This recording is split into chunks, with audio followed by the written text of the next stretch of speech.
너희는 이같이 요셉에게 이르라. 내 형들이 내게 악을 행하였을지라도 이제 바라건대 그들의 허물과 죄를 용서하라 하셨나니 당신 아버지의 하나님의 종들이 우리 죄를 이제 용서하소서 하네. 요셉이 그들이 그에게 하는 말을 들을 때 울었더라. 네, 요셉이 그들이 그에게 하는 말을 들을 때 울었더라 라는 제목으로 오늘 말씀 나누도록 하겠습니다.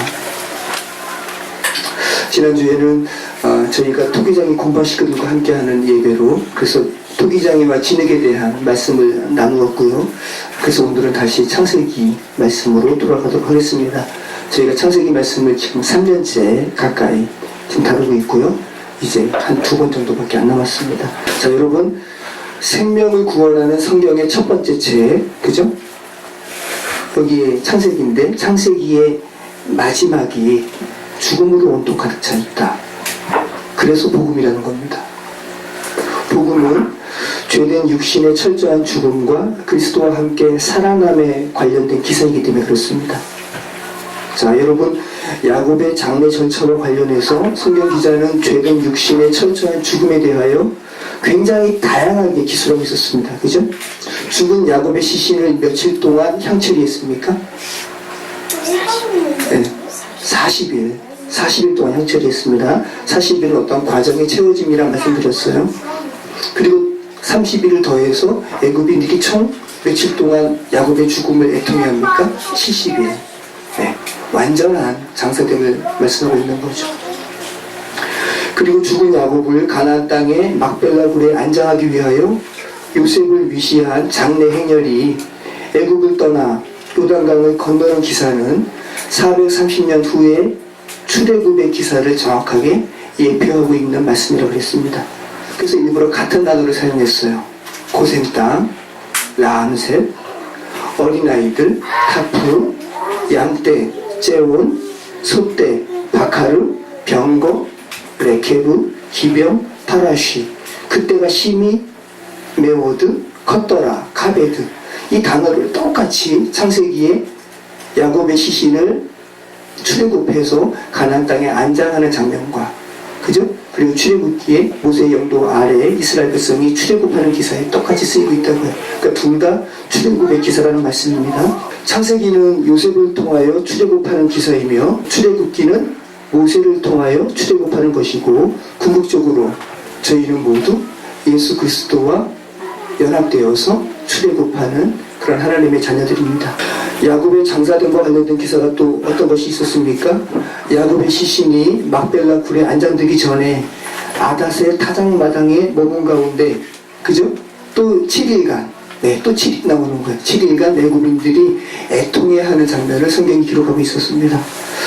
자, 여러분 한번 생각해 보세요. 여러분의 죽음을 위해서 누군가 40일간 향처리하고 30일 플러스해서 70일간 애통해야 하고, 그것으로 끝나지 않고 여러분의 시신을 안장하기 바로 전에 또 10일간 애국해 한다는 모습을 한번 생각해 보시죠.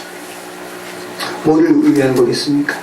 완전한 죽음, 완전한 장사됨, 그리고 완전히 그리스도와 함께 장사될 때 하나님께서 그리스도와 함께 여러분을 살리시는 거죠. 구원의 약속을 말씀하시는 그런 기사인 것입니다.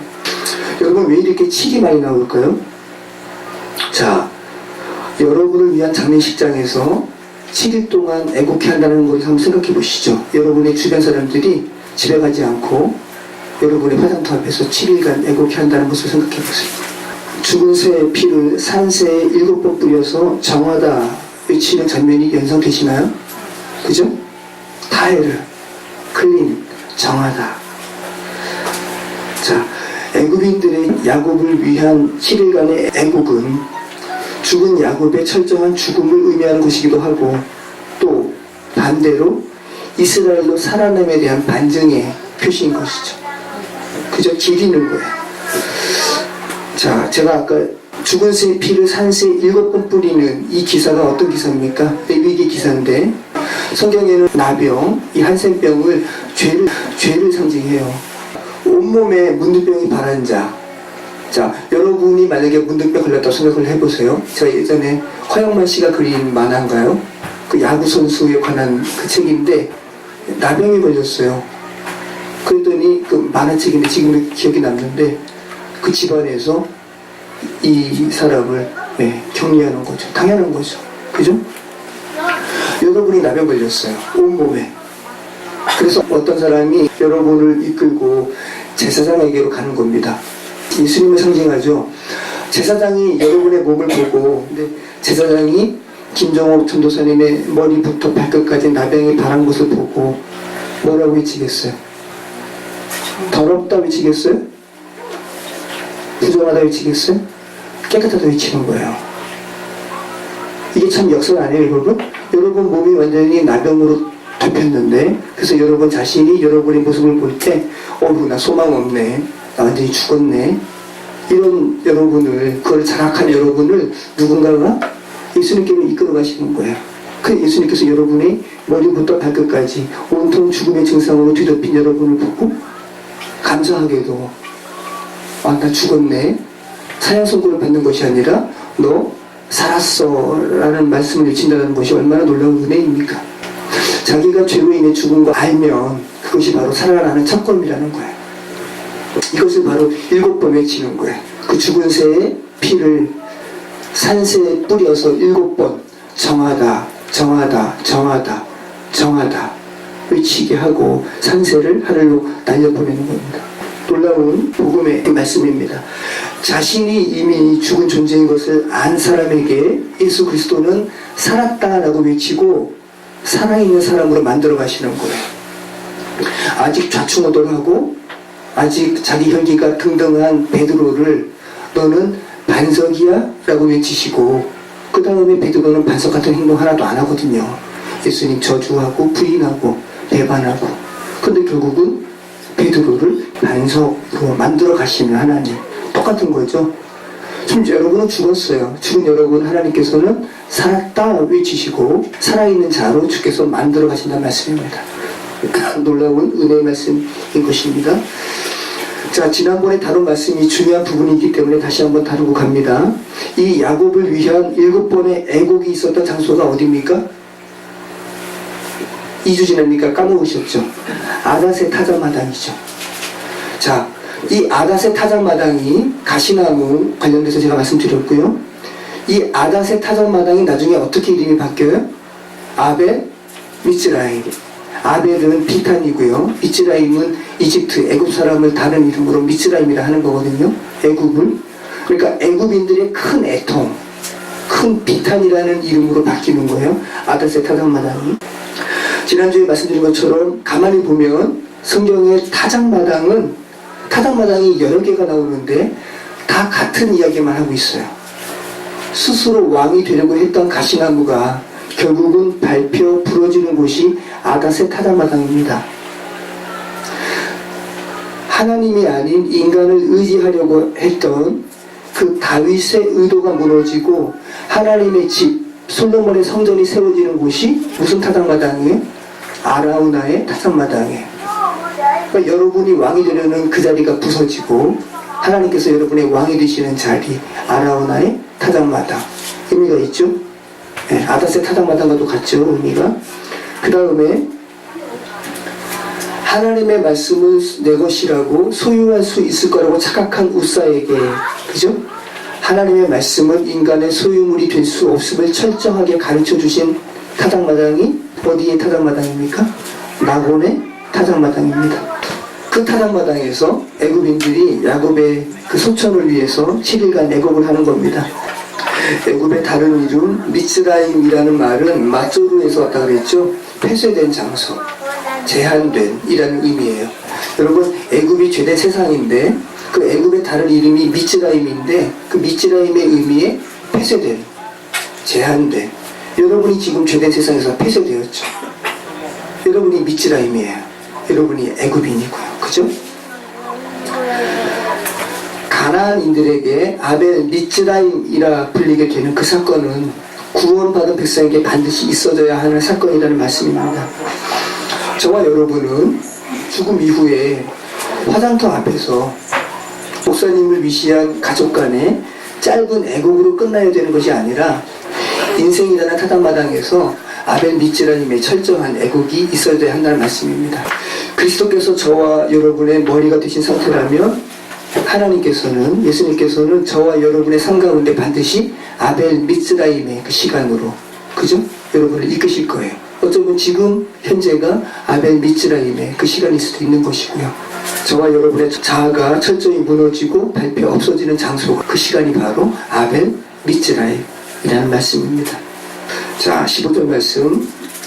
요셉의 형제들이 그들의 아버지가 죽었음을 보고 말하되 요셉이 혹시 우리를 미워하여 우리가 그에게 행한 모든 악을 다 갚지는 아니할까 하고 요셉에게 말을 전하여 이르되 당신의 아버지가 돌아가시기 전에 명령하여 이르시기를 너희는 이같이 요셉에게 이르라 내 형들이 내게 악을 행하였을지라도 이제 바라건대 그들의 허물과 죄를 용서하라 하셨나니 당신 아버지 하나님의 종들이 우리 죄를 이제 용서하소서 하매 요셉이 그들이 그에게 하는 말을 들을 때 울었더라.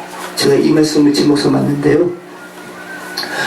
여러분 한번 곰곰하게 생각을 해보시면서 이 창세기 50장 15절 이하의 말씀을 읽으셨다면 좀 고개를 갸웃하게 하지 않으세요? 어떤 부분에서 제가 여러분에게 이상하네? 왜 고개를 갸웃하게 하지 않겠냐라는 말씀을 제가 할까요? 지금 창세기 50장이면 거의 창세기의 마지막에 다다랐죠? 그죠? 그리고 야곱의 죄된 육신의 철저한 죽음의 기사를 다뤘고요.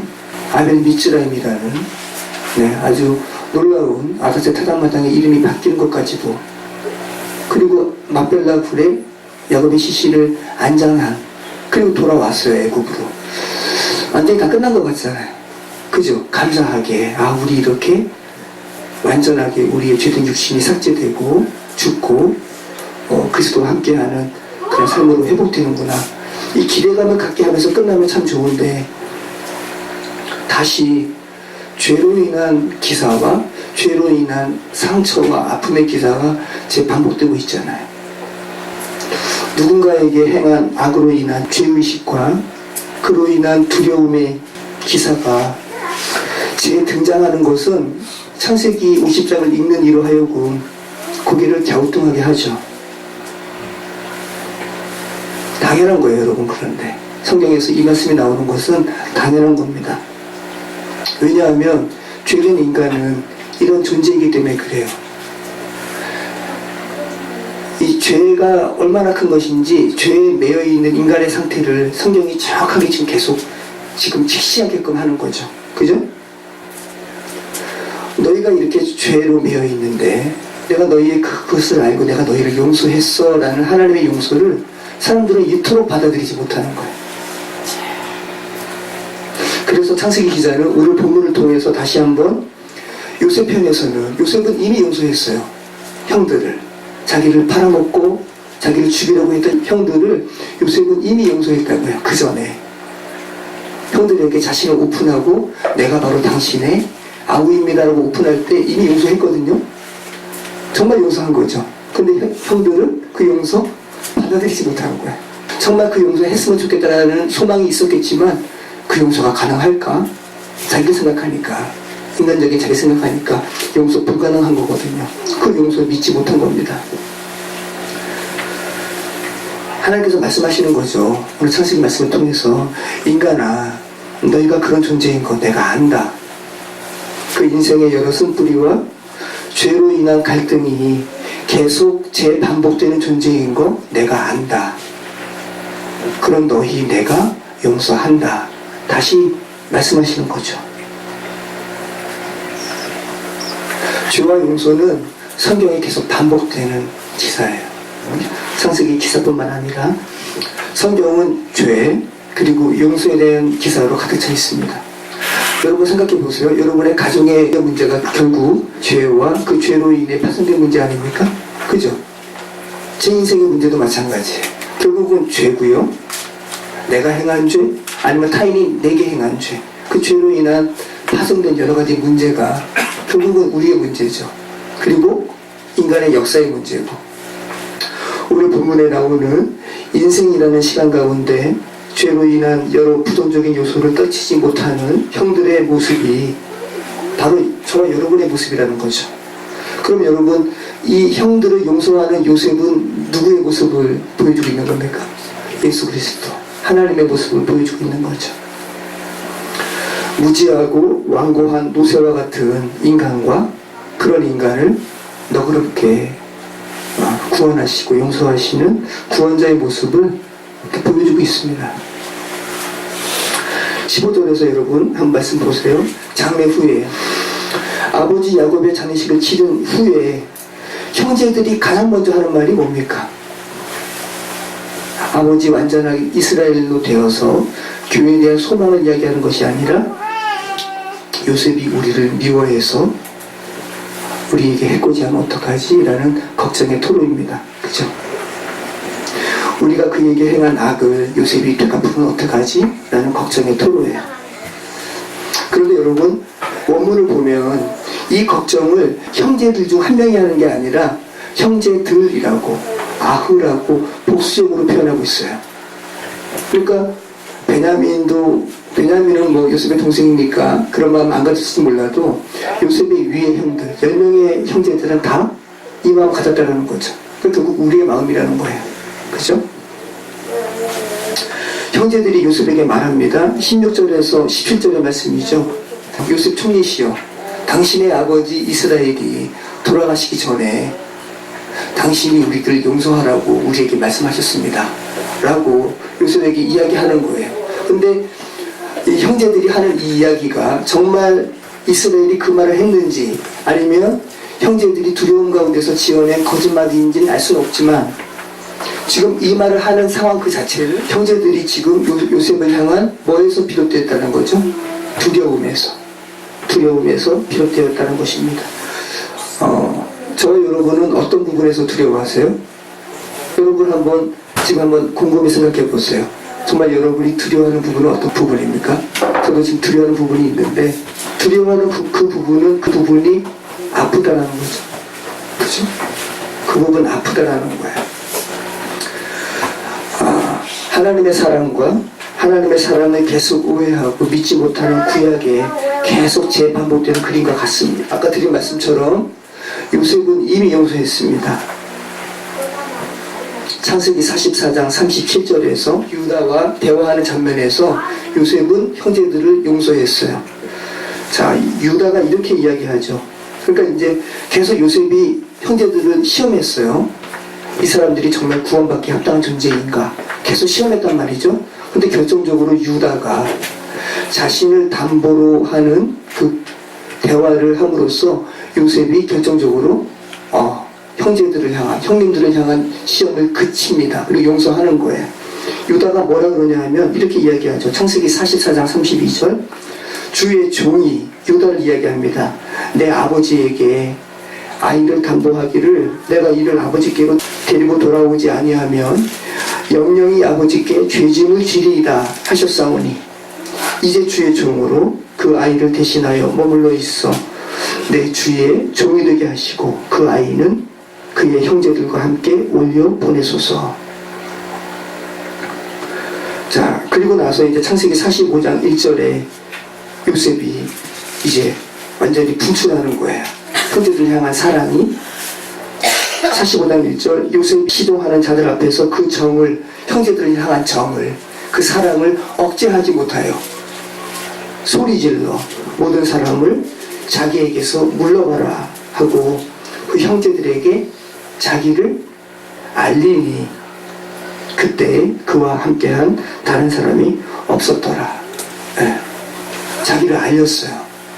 하나 된 거죠. 요셉 편에서는. 요셉 편에서 드디어 형제들을 향한 그 죄로 인한 그 벽이 허물어지게 된 겁니다. 그죠? 그런데 형들을 향한 요셉의 이 용서가 어떻게 해서 이루어졌는가? 아까 드린 말씀처럼 유다가 자기 생명을 바꿨어요. 베냐민 돌려보내지 않으면 우리 아버지 죽습니다. 저를 종으로 삼아주시고 베냐민 돌려보내십시오. 또 그리고 아버지한테는 베냐민 데려가야 됩니다. 베냐민 제 목숨을 저를 담보로 드리겠습니다. 베냐민 보내십시오. 그러니까 유다는 계속해서 자기 자신을 담보로 드렸다고요. 형들과 요셉 사이에 있었던 죄의 그 가림막들은 그 벽들은 유다가 자기 생명을 담보물로 삼은 그 중보의 행위에서 이미 허물어진 거예요. 그러니까 지금 유다가 죽은 거예요. 그러니까 그래서 유다가 예수 그리스도의 이 피로 또 유다 지파에서 예수님께서 오시는 겁니다. 자, 여러분, 이게 참 깊은 의미인데요. 형제들에게 죄가 있잖아요. 그죠? 근데 그 죄가 유다가 자기 생명을 담보로 한 그 행위로 말미암아 그 죄가 사라졌다는 것인데, 그 말은 그 자기 생명으로 바꾼 거거든요. 유다의 죽음을 한번 생각해 보세요. 유다의 죽음 그리고 죄의 사라짐이라는 한번 그림을 한번 보시면 이것이 바로 신약의 십자가 사건으로 연결되는 거죠. 그죠? 하나님 편에서 우리를 향한 이미 이루어진 용서는 뭘로 계시되었습니까? 십자가로 계시된 거예요. 자, 일사부재리의 원칙이 있죠. 일사부재리의 원칙이 뭡니까? 판결이 내려진 어떤 사건, 확정 판결에 대해서 2번 이상 그 사건에 대해서 심리, 재판을 할 수 없는 법칙이에요. 우리 죄는 십자가상에서 예수 그리스도와 함께 예수 그리스도께서 죄의 그 자체가 되셔서 처벌받으시는 것으로 우리의 죄는 재판받은 겁니다. 그래서 2번 다시 재판받지 않아요. 이게 바로 일사부재리의 원칙이죠. 자, 성경이 우리의 죄 그리고 하나님 편에서 너희를 용서하시는 이 용서에 대한 개념을 계속 인간 편에서 받아들이는 것이 얼마나 어려운 것인지 알고 계신다라는 거 여러분이 좀 기억하셨으면 좋겠습니다. 우리는 율법의 세계를 살아가죠. 죄를 졌으면 거기에 대해서 상응하는 대가, 그죠? 죄와 벌이라는 율법의 세계를 살아가는데 예수님께서도 율법의 세계를 살아가는 우리들이 그 하나님의 이 용서의 개념을 받아들이는 것이 얼마나 어려운지 알고 계셨습니다. 지난번에도 말씀드린 것처럼 1만 달란트 빚진 자를 탕감해 주었는데 100데나리온 빚진 자 갚지 못한 이 비유에 대해서 제가 말씀을 드렸죠. 집사님 밑에서 제가 노동일을 했어요. 집사님은 기술자세요. 15개, 20개, 20만원 이야기하는 거예요. 그때 허집사님이 저 얼마 줬어요? 한 8만원 주셨나요? 많이 받은 거죠, 8만원도. 그죠? 근데 저는 작부잖아요. 저 도자기 기술이 있지, 노동에 대한 기술이 없단 말이죠. 제가 자기 아파트 건설 현장에 갔단 말이죠. 그 닥트를 한 3개월 했어요. 그거 노동해가지고 저 중고차 산 거예요. 교회 대처하기 전에. 네. 근데 제가 그때 얼마 받았나? 8만원 못 받았어요. 원래 10몇만원 되는데 그 회사에 떼이고 그 반장이라 그러죠. 반장 한 채 떼이고 그러니까 한 7만원, 6만원만 받은 것 같아요. 근데 그 8만원 받으면 많이 받은 거란 말이에요. 지난번에 제가 8만원으로 계산했잖아요. 작부인데 하루 일해서 8만원이면 많이 받는 거라고요. 자, 여러분 1만 달란트 빚진 자 1만 달란트와 100데나리온의 가치를 여러분이 생각해 보실 필요가 있는데 1데나리온이 노동자의 하루 품삯이에요. 저희 하루 품삯 8만원 1데나리온입니다. 그런데 1만 달란트는 달란트가 몇 개입니까? 10,000개죠? 10,000달란트. 자, 1달란트는 6,000데나리온이에요. 1데나리온이 얼마라고요? 8만원. 현대 가치로 저 입장에서 8만원. 그럼 6,000데나리온은 얼마입니까? 1달란트는 4억 8천원이에요. 그래서 6,000데나리온은 4억 8천만원이에요. 자, 그럼 1만 달란트는 얼마입니까? 4조 8천억이에요. 여러분 누구에게 4조 8천억 빚졌어요? 갚을 생각 할 수 있어요? 없어요? 차라리 죽이세요 그러죠. 그죠? 그런데 왕이 불쌍히 여겨서 야 4조 8천억 탕감해 줄게 그런 거예요. 그 자리에서 여러분 어떻게 여러분이 반응했을까요? 아무튼 감사합니다 하고 나왔겠죠. 그런데 집으로 가는 길에 자기에게 100데나리온 빚진 자 만났습니다. 100데나리온은 얼마입니까? 1데나리온이 8만원이니까 100데나리온은 800만원. 4조 8천억 탕감받았는데 100데나리온 빚진 자 아무것도 아니잖아요. 그런데 멱살 잡고 왜 안 갚아 하면서 감옥에 가둔 거예요. 왕이 그거 보고 그 사람 다시 부른 겁니다. 야, 너 내가 1만 달란트 4조 8천억 내가 탕감했는데 또 이 사람 옥에 가두니? 여러분 지금 제가 드린 말씀이 뭐죠? 여러분이 갚아야 될 사람이 여러분에게 4조 8천억 안 갚아도 됩니다라고 할 때 여러분 믿어지시겠습니까? 안 믿어지죠. 네. 자, 4조 8천억 제가 지금 죄와 용서에 대한 개념을 말씀드리면서 지금 예수님께서 이 말씀하신 거거든요. 죄와 용서에 대한 개념 말씀하시면서 1만 달란트와 100데나리온 비유를 하신 건데 4조 8천억이라고 저는 이거 숫자를 하면서 제가 이게 몇 원인지 몰라서 일시, 100, 1000만, 10만, 100만, 1000만 이렇게 셌다고요. 시간이 안 나니까. 그랬더니 4조 8천억인 거예요. 숫자니까 제가 쓰고 읽을 수 있는 거지 이게 생각할 수 없는 금액인 거예요. 무슨 말이냐 하면 하나님 아버지와 그죠? 4조 8천억을 탕감시켜 주신 분은 여기서 예수님께서 말씀하신 분은 하나님이거든요. 하나님 아버지와 저와 여러분의 사이에 그 죄의 크기가 굳이 인간이 너희의 개념으로 설명해 줄게. 얼마인 줄 알아? 너희가 감히 상상할 수도 없는 죄악의 크기야. 어그러짐이야. 4조 8천억. 근데 이것을 하나님께서 용서해 주셨다라는 거예요. 근데 죄된 인간은 이게 받아들여지지가 않는 거예요. 이해가 안 되는 거예요. 근데 이것이 안 믿어지니까 또 안 믿어지는 것이 정상 같으니까 자기 이웃에게 계속 범죄하고 살아가요. 800만 원 빚진 자 그거 용서 못하고 감옥에 처쳐넣는 거예요. 조금 잘못하면 발끈하는 거예요. 정말 하나님의 그 용서가 마음속에 자리 잡힌 사람은 자기에게 정말 작은 거 잘못했다고 해서 발끈할까요? 네, 그런데 저는 오늘도 어떤 거 쓴뿌리 생각하면서 또 이렇게 아픈 마음 나오더라고요. 저도 아직 하나님의 용서를 받아들이는 것이 먼 거죠. 그죠? 예수님께서는 이 용서 안 믿어지는 게 정상 같으니까 이미 용서 받았음에도 그 사실이 믿어지지 않았다라는 핑계로 계속 죄를 범하는 자들을 예수님께서 끝까지 용서하실 수 있을까요? 자, 마태복음, 저는 뭐 예수님이 아니니까. 근데 마태복음의 이 기사의 결론이 어떻게 됩니까? 마태복음 18장의 결론이 어떻게 되냐 하면 이렇게 되죠. 마태복음 18장 32절, 35절. 이에 주인이 그를 불러다가 말하되 악한 종아, 내가 빌기에 내 빚을 전부 탕감하여 주었거늘 내가 너를 불쌍히 여김과 같이 너도 내 동료를 불쌍히 여김이 마땅하지 아니하냐? 하고 주인이 노하여 그 빚을 다 갚도록 그를 옥졸들에게 넘기니라.